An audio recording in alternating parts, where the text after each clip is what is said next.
মাছে ভালো মাছ ছিল, চুনো মাছ, চোখ ভালো করে, খেতে খুব ভালো, কেটেও এনেছি।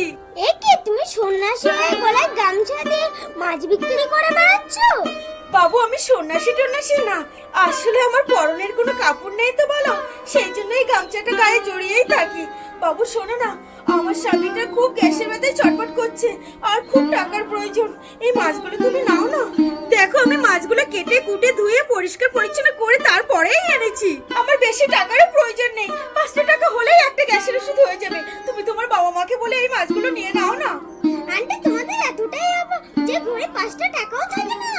হ্যাঁ বাবু, এতটাই অভাব, ঘরে 5টা টাকা কেন, একটা টাকাও নেই।